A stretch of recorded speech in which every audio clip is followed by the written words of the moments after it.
On this episode of the Soundworks Collection podcast, we discuss director Alex Gibney's new film, In Restless Dreams, the music of Paul Simon. This wonderful documentary takes the viewer inside the studio while legendary songwriter Paul Simon is making his new album, 7 Psalms, while looking back on his 6-decade career with countless musical peaks from Sounds of Silence to Graceland. We are joined today by director Alex Gibney, supervising sound editor and re-recording mixer Tony Volante, supervising sound editor and music editor Dan Timmons, and sound designer Bill Chesley. When I heard that this project was first coming out, I was so curious, what Alex, you were going to do with the material. I think when you're given the opportunity to tell someone's almost in a way life story, there's so many different ways that you can go about it. I love for you to just give a little context, this idea of January of 2019, Paul has this dream, he hears his voice, you're working on a piece called 7 Psalms. How long after was it that he reached out to you and said, you should be here, we should be capturing this is an opportunity to tell my story? Well, two things happened simultaneously. One, I think he was interested in telling a global story about his life and career. He had seen a film I had done about Frank Sinatra. And so we had been talking about it, but while he was midstream through the making of 7 Psalms that he reached out and said, you might be interested to come down here and shoot me making this record. And I was like, yeah, I might. Like, when can I get my next ticket to Austin, Texas? So that's when the film really kicked into gear, because it was the ability to both be in the room while he was creating this new album and let that guide us in terms of how we would dip back and forth between the present and the past. And also there was a drama in the present, which was that while Paul's making this album, he's losing the hearing in one of his ears and trying to struggle with how to hear the new record, where he doesn't have all the tools available to him. With documentaries, you have an opportunity. I think everything is fair game when you're shooting. It's a kind of nothing's set in stone. You really have opportunities to find the story. What could you tell in terms of, you and your editor with Andy, what was your initial thoughts about this film? Where did you start and how did it evolve as you started shooting more?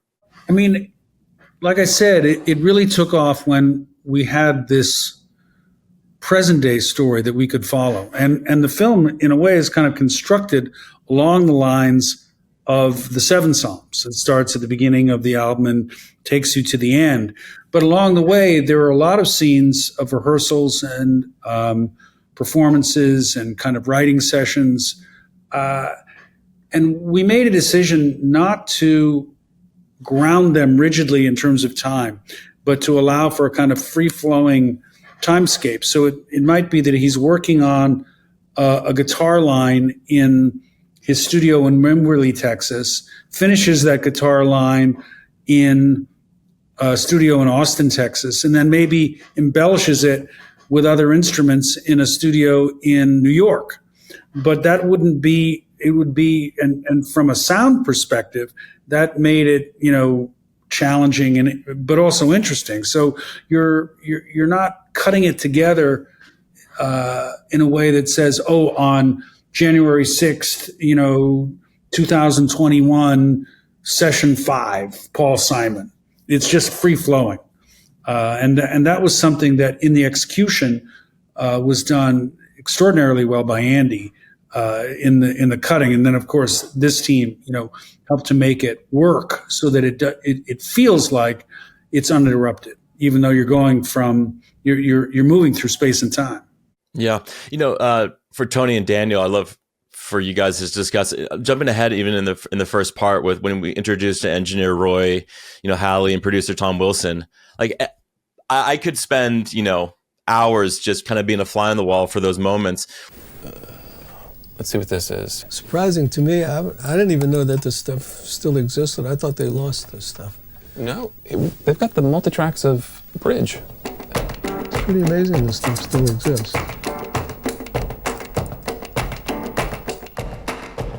Roy, he really was an innovator. We kept tumbling into adventures and discoveries.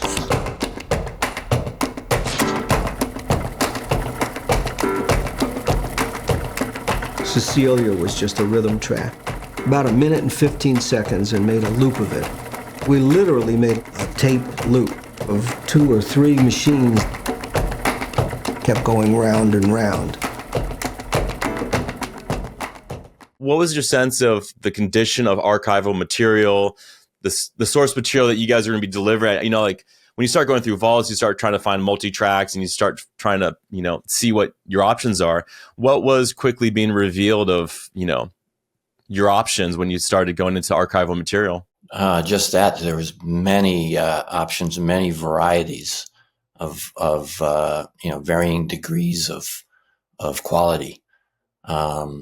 Some very good, amazing. What I was amazed by was some of the masters and the recordings, you know, from back then. I mean, I knew that these were classic, great recordings, but to finally hear them in my studio, I was like, wow, some of these recordings are just so pristine and beautiful. But then we also, on the other hand, had to deal with, you know, some demo tapes and things that were recorded maybe from a cassette or, you know, VHS videotapes, you know, all kinds of, you know, mono, all kinds of different things. One thing that I did was, you know, which is always interesting with the documentary sound, is we always try to make it as cinematic as it can be without losing the sense of the pureness of a documentary, you know, not going overboard. But there was a number of mono recordings that I wanted. It just wouldn't play that great in the theater if they're just coming out of the center speaker all the time.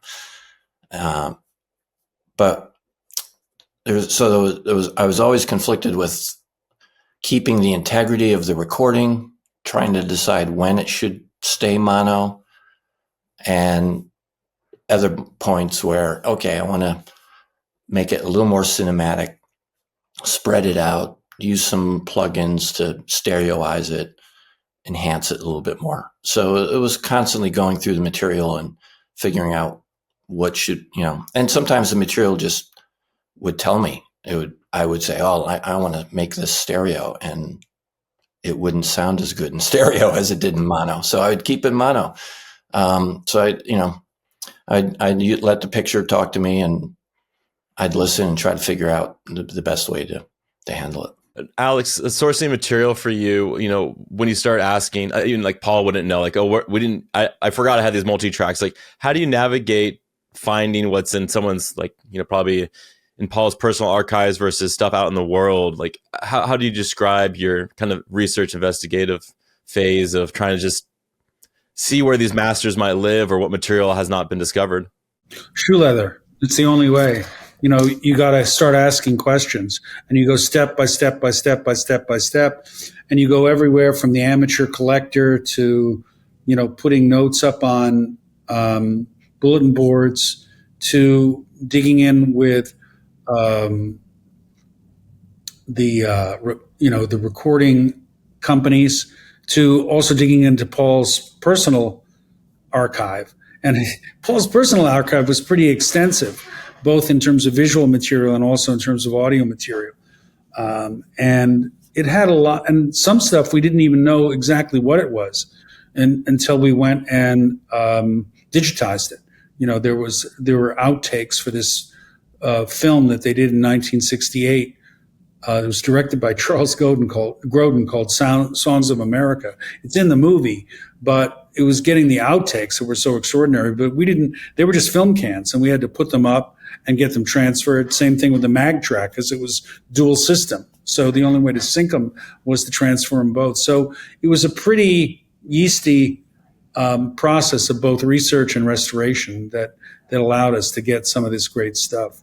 You know, I was listening to Tony talk, and, you know, one of these moments about moving from mono to stereo, and also what it does to you kind of psychologically and where it puts you in moments of time. There was a wonderful audio tape that we discovered. It was a cassette that Paul had made, is kind of just talking to it. You know, he was making it to his girlfriend at the time, Kathy Chitty. And he said, now I'm going to sing you a little song, which was Kathy's song, right? And he starts to sing, and we have the recording from the audio cassette. And then we found a way to then move into the ultimate studio recording. But by then, it starts out as a moment of us listening to this artifact that we discovered, and I'm sharing that with Paul. Then you kind of get the vibe that, oh, we're kind of now back in Paul's apartment in Queens, and now with the full, sort of stereo master, we're in England, and we're in that moment. We're back in 1964. So, that's the effect on the audience that it has, even though from a technical perspective, the magic that, Tony, Dan, and Bill are doing is extraordinary. Maybe Daniel, can you talk about this, Cecilia, the tape loop of the hands claps? Like, I think when I'm given an opportunity as an audience member to experience a creative process, you guys give it lots of time. I love how it's set up, how you establish it, but like sonically, you guys are doing something very interesting editorially. Can you talk about how that scene came about? Sure. Well, I mean, I wish Andy were here because he would speak much better to it. He laid the groundwork for that scene and all that stuff. And, all I can say is that it was a great honor to dig through those multi-tracks and to clean them up. Usually when I think about sound and sound design, I make some kind of like analogy to cooking. But this was more kind of like archaeology with a little bit of art restoration. We're just cracking over cracking open. It's like cracking open an old geode and inspecting what's in there, figuring out what it used to be and what it wants to be, and letting it, as Tony said, I think letting it speak to us too. Bill, I think when you're wearing your sound designer hat, especially with documentary footage, a lot of times it's MOS. There's no production audio, especially for some of the archival film stuff sometimes. But you find opportunities to accent moments. And can you just talk about your spotting of sound effect opportunities and, what was the delicate balance of figuring out the right mix? Yeah, I mean, that's exactly what it was. Because, I mean, obviously you're dealing with holy ground here with Paul Simon's music.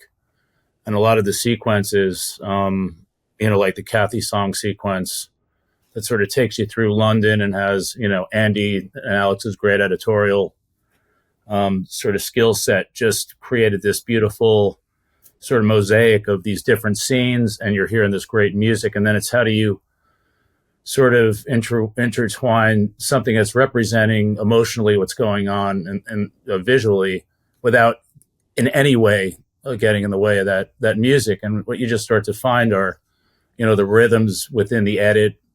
And then, just basically, once you start to feel those rhythms, the sounds sort of take on a different sort of tone and become a bit more impressionistic, while still sort of telling this story. I mean, everything in this is so internal to Paul Simon's experience that, that's where I really drew a lot of inspiration from. And then Tony and Dan's, masterful, sort of interweaving of everything is always just great to hear in the final product. So, there's some standout just moments. I mean, the Toots and Maytals is phenomenal. The SNL performance of Still Crazy after all these years. Alex, can you talk about just some of that footage? I mean, even the George Harrison, Here Comes the Sun, 50 Ways to Leave Your Lover, as with the Columbia record label stuff, like that whole sequence to me is a very magical kind of moment in his career. But yeah, how did you go about crafting that? Well, we were looking for moments that represented something larger. Obviously, the Toots and the Maytals thing you're talking about is when he goes down to Jamaica. And, we were able to use some bits and pieces of that wonderful film, The Harder They Come, to kind of give you a feeling and vibe. And many of the people, and there is a wonderful sequence in that film where you hear Toots and the Maytals doing their thing. And then we were able to use some of that footage plus the multi-tracks of Mother and Child Reunion to kind of break that song down so that you're hearing the bass, the piano, the drums,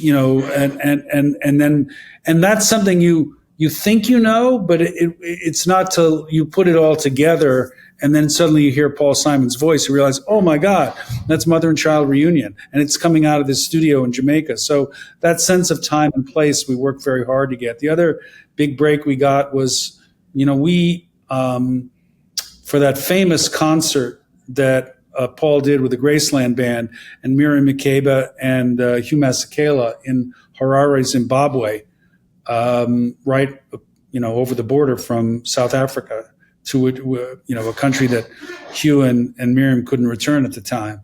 It was under boycott. But we got the outs to that concert, both visually, and we got also the multi-tracks. That was something, because that is one of the great concerts ever. And to be able to get into some territory that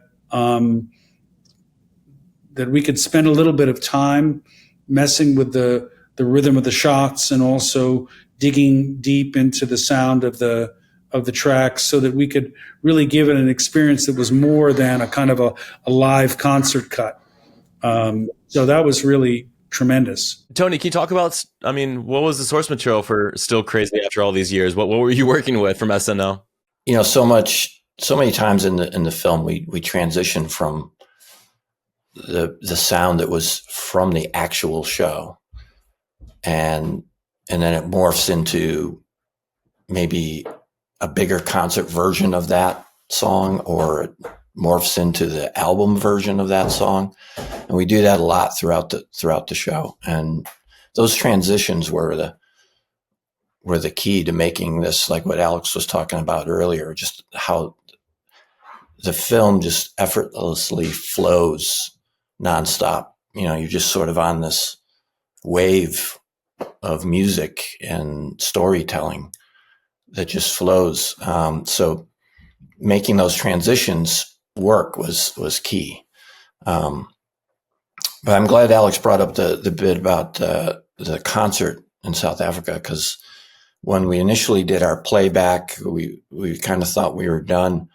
When we get to that big moment, which is near the end of the film, just the sound of that concert wasn't knocking us out. It was just something about it. And it was because the initial sound was taken from an old videotape that was a mono track.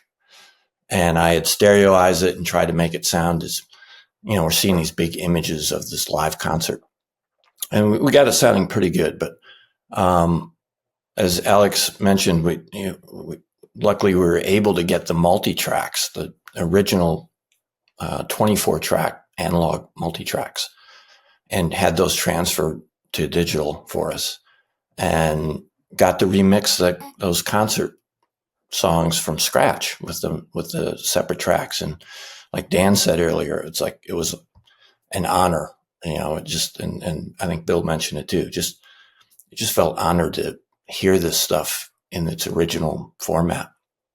And so being able to mix that stuff from scratch and really make it cinematic and sound like a live concert really paid huge dividends by the time you get to that near the end of the show. And we were able to do that with the Central Park show too at the very, very end. The Paul Simon Central Park one, yeah. Yeah, we realized, okay, now that we did this to this concert and it's getting followed up with the Central Park concert, well, we should try to do that as well, which we did. We got tracks for that. And very late in the game, we were able to get the multi-tracks, and it lifted that moment up in a way that was really powerful. Do you think there's consideration to re-release any of that material now that it's kind of had a opportunity to relive? That's ultimately in Paul's hands, but we've had some preliminary discussions about it. Both that concert, the 91 concert, and then also the Harare concert, which incidentally was originally directed by Michael Lindsay Hogg, the same guy who did the original directing of the Beatles concert that became Get Back.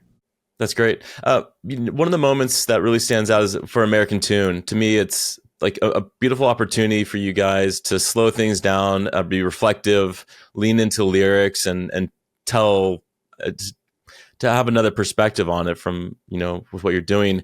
Well, Alex, what was your thoughts about how you wanted to approach this, and how did it shake out? So we chose a live version, an extraordinarily powerful live version. And we play the song in its entirety, which, it's such an iconic song, and it also occupies a place that it's both personal exploration and a kind of a larger statement about where we've gone wrong as a country and as a nation. So it felt important to lean into that. And we worked for a month on trying to get the visuals right for that. We had one whole set of things that didn't like it. We restructured the scene and then put it back. And we came up with a whole different set of visuals until we got it right. So it was a very important moment. But it also was reflective, too, of what we tried to do in this film, which is something a little bit different than music docs that you see, where it's often, 15-second clip of music, cut to interview, 15-second cut of music, cut to interview. You're always hearing bits and pieces. We really wanted to take moments to play the music at length, because that's where you're understanding the music, and in a way that can't be reduced to some sort of simple, interview explanation. You're just experiencing it.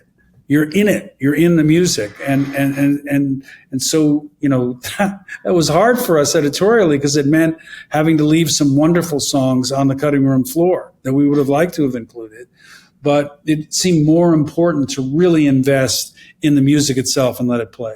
Going back a little bit, with a lot of obviously the Simon and Garfunkel collaboration, all this archival material, really wonderful, press interviews, interactions, very subtle kind of glances of each other. Maybe Bill, can you talk about just, a lot of the Simon and Garfunkel material? What to you, where could you basically get involved? How could you help support this material, which I think, for fans, maybe they have or haven't seen? Because I felt like really especially after watching it again today, that so much of the sound design in moments like that and in other moments came out of like the clever stuff that Dan and Tony brought to the table with, sort of just exploring the breakdowns of the tracks and things like that. To be honest, like I said before, this is like hallowed ground. So I had to be very thoughtful about how I injected anything into this situation. That's it's kind of true of all the doc stuff, is like, where's the line between the objective reality that you're trying to get through and then this sort of like the art, I guess, a little bit more, or the impressionistic stuff. So, I didn't really hit too much of that. I felt like there's a purity that just comes through without doing anything. And that just on an editorial level, it was doing a lot of the heavy lifting, and just purely the spectacle of seeing these things did a lot of the heavy lifting. So, I didn't really touch that stuff very much, to be honest. Bill, I feel like you when it's archival and they're talking, we tend to stay out of the way. But when it's archival, there's plenty of moments where there was archival's images with music and just no talking, and you put in these very subtle, like the sequence that Alex was just talking about. This is a very subtle sound design in there that's just, we see bombs dropping, and you could have this humongous explosion going on, and we've just got it tucked in there. It's and just the proper sound where it just matches the image, and it's all very subtle stuff when it comes to the archival, just to be impressionistic.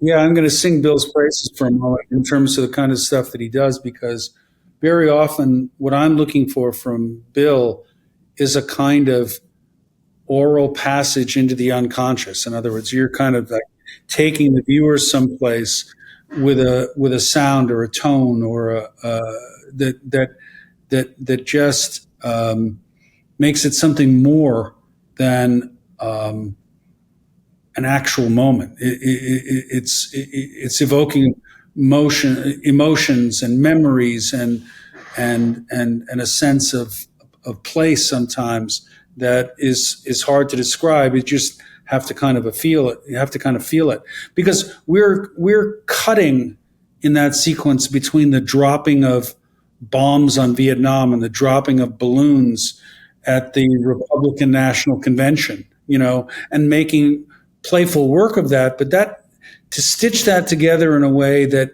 feels like it's not, that feels like it's all of a piece. That's where, I mean, not only Dan and Tony, but that's where somebody like Bill comes in, who's really able to give it shape and cohesion, from an oral perspective. Also, the sequence where I think Paul has the tongue electrical stimulator, and he kind of invites us to go back into his past for a second. I think, Bill, that's like some really super sophisticated, super nice, great moment there. I like what Alex was saying. Like it's a memory kind of thing. Yeah.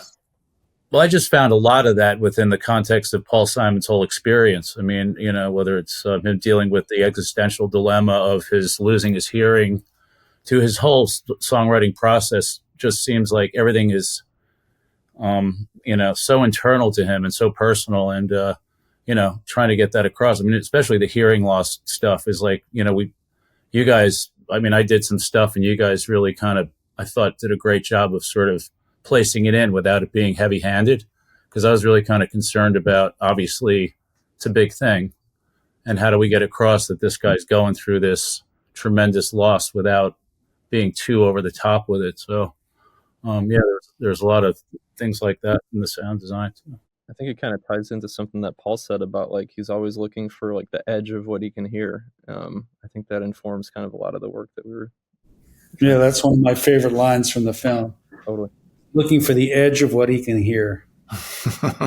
It's an interesting kind of time to catch an artist. Very reflective. To me, the relationship of him and his wife now, like, I love the backstory, how they met, and obviously when she comes into her vocal take, I've spent a lot of time in studios with artists, and you don't want the camera to be in the way, but you do want to get the shot. Alex, how would you describe bringing camera into Paul's studio? How often would you have to do that, and how long could you keep camera going? And then when was it like, all right, we got what we needed, now we can give him the studio back? Or how did you approach it? Well, when we went down, we would usually go down for 3 or 4 days at a time, so we weren't there all the time. But while we were there, we spent a lot of time in the studio.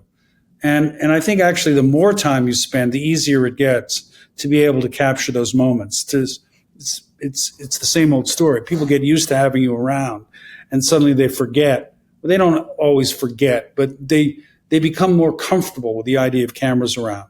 And we have a couple of scenes where Paul's commenting about that, both in the present, meaning while I was down there shooting, and also from back in like the 60s when he's commenting about, the cameras in his space during that period in time. The part of the job is hanging out and just being willing to go with the flow and make the person feel comfortable with having you around. The other part is looking for shots and looking for moments. Like there's a lovely moment with Edie in the foreground, and you can kind of see her out of focus. And Paul is in the background, kind of leaning up against a doorway. And as her voice is lilting, his hands are kind of moving with her voice in a way that's both about the music, but it's also about a man and a woman who have this relationship that is based on these rhythms that they've learned to love about each other. Maybe Dan, can you give a little? The note I had was, I know what I know, bleeding into the tracks into Graceland. This listening to the South Africa recording sessions to me is a cool little moment. Going back on the conversation of getting the multi-tracks, but yeah, what else can you go in that transition of the blending of the tracks into Graceland?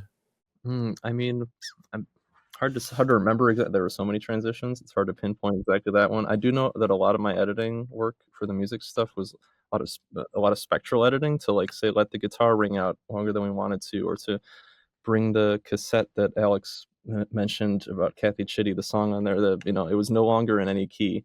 Merging these gaps was no insurmountable task. I think my favorite thing about going back into those multi-tracks though was like seeing the those handwritten take sheets that came with them when they were re-recorded. That was just very cool to see. And I guess a pitch for when you do re-release those, Alex, on Blu-ray, to include a copy of those for all the nerds.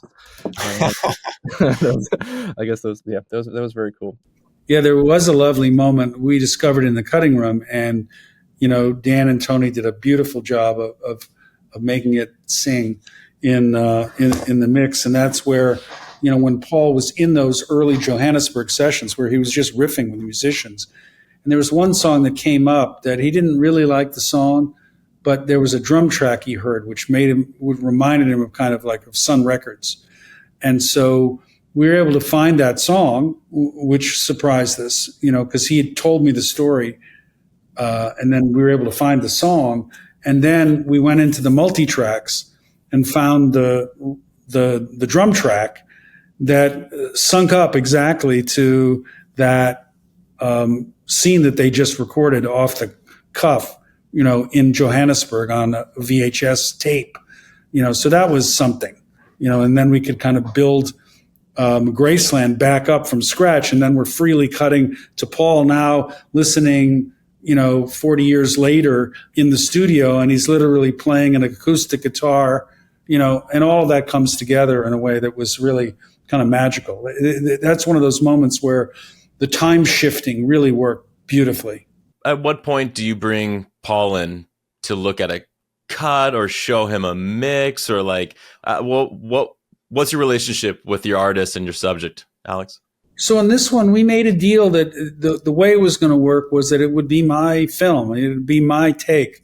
So, along the way, obviously, he knew what we were doing, and I talked to him about how it was going in the cut. But it wasn't until very late where we showed him a cut. And he, he made some comments, but generally left us on our own. I think the one area where he became a bit more involved, both he and also his co-producer on Seven Psalms, Kyle Crushen, was in the in the mixing and the choosing of the takes for the verite stuff that we were doing with Seven Psalms, because that's where I had a preference for wanting to preserve, and we talk about it in the film, but wanting to preserve the struggle, which sometimes means flat or sharp notes. And Paul, as he says in the movie, says the ear goes to the irritant. And so the idea of leaving in a lot of sharp or flat notes wasn't something that was terribly comfortable. So it was trying to find the sound quality of the takes that felt right, where it felt like you're present and it's a moment that's being worked out that hasn't been sandpapered over, but at the same time doesn't sound unmusical.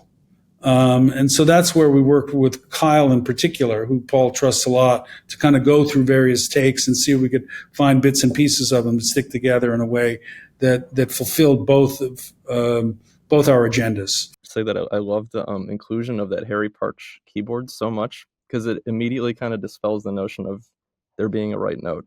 I just think that's so heavy that's in there. Yeah, where Paul says, you hear this sound, it's like, yes. I don't know. And then Kyle says, I think it's kind of beautiful. It's like, it goes back to that idea of it's just on the edge of what you can hear. Right. Tony, can you just describe, where you are now in your home studios, what you described before we started recording, where you did your premixes and you found it at a harbor. Can you talk about your process of, you're working with so much material. How much time is Alex giving you to prep before you start laying some mixes back to Alex and his editor? I generally start all the pre-mixing here at the home studio that I'm sitting in right now. I think over the years, Alex and I have done so many films together that we've built up this trust with one another, and so as we've progressed in our creative process, I get to take the project pretty far along before we do a review together. So I'll do a good part of the pre-mixing here, and then go into Harbor, still do a little bit of listening there before creatives come in. And then I love to have Alex come in for, however, depending on the project, whatever it needs, how many days Alex, but I want, give Alex ample time, and whoever his editor is, Andy Grieve in this case, ample time to come in and review and put in their creative notes. at Harbor. That's sort of the overview of the process. My own internal process as I've developed over the years is I kind of go big picture, go through it as much, like just view the film in its raw state, the way that Alex and Andy have constructed it. These days now with the technology, the editors are really good at producing a great soundtrack themselves. And so we use that as a great starting point and enhance from there. So I'll start out by just seeing what their work has done, and then go back and just do some big picture changes and try to get an overview of like I had mentioned before, like, do I want to just play the music and keep its integrity and not touch it at all? Or is it okay if I make this mono track stereo? Or is it okay if I, start panning things around? And as I progress through the passes, I start making those judgments. One of the last moments of the second part is with Wait, and he says, "I don't want to die." That to me was just, once again, reflecting on an artist as there's more days, behind them than in front of them. How did it make sense to you with this last track with Wait? I mean, he kind of says it. Wait, I'm not ready. I mean, that's the dilemma we're all going to face one time or another. And for an artist, it's particularly important because, for an artist, immortality is having your art last after you're gone. And the longer you can wait, the more art you can make, and hopefully the longer it lasts after you passed away. But at the same time, you're facing, and that's a lot of what Seven Psalms is about. It's both about an argument he's having with himself about faith, but it's also about mortality, and he's looking forward and he's looking back. That's where I think of that line, Trail of Volcanoes, which to me is memories. I think that's the poignancy of the film. It's not a biopic. It's really about some big and deep stuff as experienced by one of the greatest songwriters in rock and roll history. So yeah, it's very poignant and very moving. And when he and Edie, are holding hands and singing Amen, kind of takes your breath away. Yeah, I mean, it's a remarkable documentation of one's life. I feel like it's hard, like where we started off the conversation, it's hard to figure out how much you can fit into the time that you have. Did you always imagine that this was going to be a 2-part, give or take 2 hours, or is that just where it resolved? No, it started out as a feature and it expanded the borders. And I think we could have gone longer, but I mean, it's pretty long now. And we have had some success playing it uninterrupted. I mean, that's how it premiered in Toronto, and it was in a big theater, and most of the people were there at the end, and some said that they would have been happy to go on. But it's a funny thing when you're constructing a film. It's intuitive, but it's also it's a little bit like Paul's creative process, where he's collecting bits and pieces of lyrics. There's melodies he's thinking about. There's chord changes. And then slowly they begin to cohere into a song. The initial part has to be kind of intuitive and leaning into your unconscious. But then after that, your skill as a songwriter sort of takes over. And so likewise in the cutting room, we want to get in the stuff that we want to get in. Along the way, the movie begins to speak to us in mysterious and unfamiliar ways to kind of suggest, well, maybe this is a good moment, but maybe it doesn't fit in this movie, and you have to leave it behind. Some of my favorite songs are not in the movie, and I'm the director, I'm in charge, but I'm not really in charge. It's the movie that's in charge. And so you got to listen to the movie, but then you use your skill to make sure that you're making those decisions with a certain amount of intentionality by the end, so you can kind of defend them both from an intuitive perspective and a kind of a rational perspective in terms of how the overall fits, all the parts fit with the overall whole. It's an incredible project. I'm so happy that Alex and the rest of your team could produce this wonderful piece of art, because we don't know how much time we have with anybody, and the fact that we are able to capture Paul in a time when he's still so productive. He has so much to offer musically and just from his life experiences, and to be reflective and to share. It's a wonderful film, and obviously people can watch it. It's on MGM Plus, and it's gonna Amazon Prime. It's up there now. Yeah, and Amazon Prime. So yeah, thank you guys all so much for your time. I'm really excited that we had this time to chat, and yeah, go check out the film. Thank you, Michael. Thank you, Michael. Thanks. Many thanks to our guests today, and if you'd like to listen to more conversations from the Soundworks Collection, please subscribe on Spotify, Apple Podcasts, or on all major podcasting platforms, including the video version on YouTube.